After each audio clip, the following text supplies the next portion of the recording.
For the evening, I'm loving it. My car's way too clean. If only I could start this fine piece of machine. I'm loving it.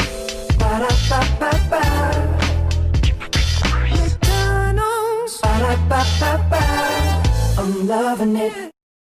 Just got this in, so this is the Happymodel Mobula6. Now this is my favorite 65mm ducted quad right now. I'm running the standard 19,000 kV version with a built-in FreeSky receiver.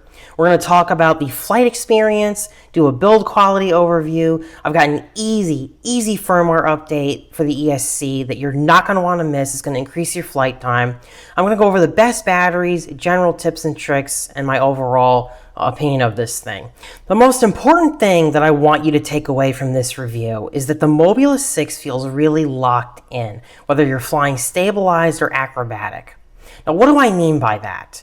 Now, typically with the ducted quads, you get a lot of washout. With the Mobula6, if you want to do a split S, it does it smoothly. If you do a power loop or an inverted loop, you will pull out of it no problem. Throw an inverted yaw spin at it or two, and it just goes above and beyond. Not only handling it, but it stays locked in, and again, it doesn't wash out. Likewise, flying in stability mode, it does sharp cornering quite well, and there aren't any mid-throttle shakes. Someone at Happymodel just did a really good job tuning this. Now, it's loaded with Betaflight version 3.5.7, which is quite old at this point, but I'm not changing it. I'm leaving the stock settings alone because I'm happy with them. Now, as long as you don't have any wind outdoors, the Mobula6 handles outdoors just fine. Now, I want to emphasize how good the video transmitter on board here is. Now, it says it's only 25 milliwatts, but it sure doesn't feel like it. I can fly all the way around my house while sitting on my porch, and although it gets a little scratchy, the video never cuts off entirely. I don't know what they've done, but this just is a good video transmitter, and that can push you to fly farther and harder than you normally would with these things. But be careful, because this is really easy to lose. It has no beeper. The only sound that you get from it is the ESC beacon and the sound of the motors revving up. Now, I get a clear image throughout my house. The 65mm size makes it perfect for just cruising around and hitting small gaps like chairs, under and over furniture, and just around general household items. With tighter rates, you could do some acro, but that's not really something I'm personally interested inside. Now, I have a small course that I have set up in my garage with hoops and gates, and it's really just fun to fly stability with it. Since you can fly it in stability mode, it also makes it a good starter drone for a beginner as well if you just want to get into whoops. Now, there is one problem I've had with it. Now, this camera on board here is the Runcam Nano 3 CMOS camera. Now, first, I've noticed this camera is unfortunately Jello prone, depending on the lighting outdoors. Typically, a very sunny day, you are going to get Jello with this camera. Now, indoors or when it's overcast or the sun is, not directly overhead, I don't get Jello at all. Now, the mounting situation for the camera does leave more to be desired. I mean, that's it. They've just got it on that little sponge padding, and that's it. So you're going to need to modify that if you want to just completely remove all Jello in all environments. Now, personally, it isn't significant enough to bother me, but I wish it wasn't there at all. Now, the other weird issue is that there's this weird random purple streak that will appear out of nowhere, usually in the corner or the edges of the video. For example, look where it seems like lightning is striking from above here when I'm flying at my house. It's really strange, right? What the hell is that? Now, it doesn't affect flying at all, and the camera never gets blown out or anything, but it's still the strangest artifact I've ever seen on an FPV camera. The camera sensor, though, is really tiny, so maybe I'm just complaining too much. I'd like to see a CCD version of this Runcam Nano instead of CMOS in the future, and that would be much less susceptible to Jello. So far, my Mobula6 has survived several hard collisions indoors and outdoors.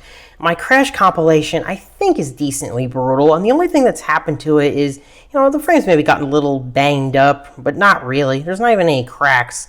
So I think it's held up pretty well. Now, the camera is also pretty well protected in the canopy, and because the lens is so small, it's a lot more difficult for it to get knocked off. I've had larger cameras, such as on the Tiny Hawk version 1, the lenses have just gotten knocked right off because it's just sticking out there. Whereas this one is a lot more protected inside the frames. Okay, so there are a lot of different methods to make the Mobula 6 run longer or better, and they can get really complicated. I'm going to show you a simple one that won't require a computer science degree. It takes just a couple of minutes, there's nothing to configure, and it should net you 30 to 45 seconds more of flight time. First, go to JESC Configurator. The download page is linked in the video description below. This is what we'll use to flash a special firmware to the ESCs. Now, there's a version for Windows, Mac, and Linux. Choose the right one for your PC. Once you download, run, and open the app, connect your Mobula 6 with a fully charged battery before plugging it in over USB. Now, JESC should recognize the Mobula 6, allowing you to connect. After reading the configuration with the read button, you'll want to flash the firmware as shown using the 48 kHz option for whoops. This will take a few minutes to complete as it does the flash process for each of the ESCs on the flight controller.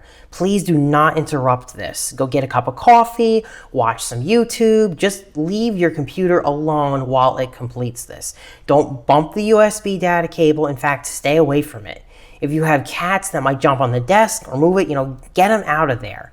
I don't want to overstate this, but whenever you flash an ESC, there's always a risk that if the process is terminated, you could brick it. And you just want to do everything you can to mitigate that. Once it's flashed, that's it. Disconnect, go fly. There's nothing else to do with JESC. It just works. JESC 48 kHz firmware for whoops. That's it. I'm serious, the firmware is like magic.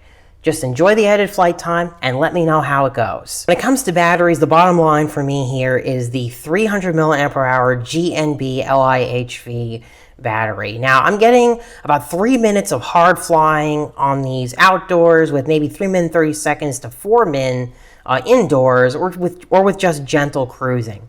And that's after the JESC update. Now, I expected the GNB to perform better than the stock Happymodel 300 mAh batteries, but I think they're the same. In fact, look, they're the same watt hours. Maybe it's just a rebranded GNB. So with that being said, yeah, there wasn't a whole lot of improvement with the GNB 300s. Now, I've actually had the best luck with the 300s, but I would say to avoid the 350. And not that the 350 is a bad battery, but there's just really no advantage that I found to using the 300. The flight time was honestly not much different. It just kind of has a, I don't know, the fit is a little awkward, but yeah, there's really no advantage to using this 350. I wasn't impressed. You get that point of diminishing returns, so stick with the 300. That's basically what I'm trying to say. So that's it. That's my review of the Mobula 6 standard 19,000 kV version. If you liked the video, please hit that like button since it helps the channel. Have you gotten your Mobula 6? Do you need help with anything discussed here? Please let me know. I'd love to hear from you in the comments section with your thoughts and experience about this drone. Now, as always, you guys have a great day. I'm going to go do some flying. Take care.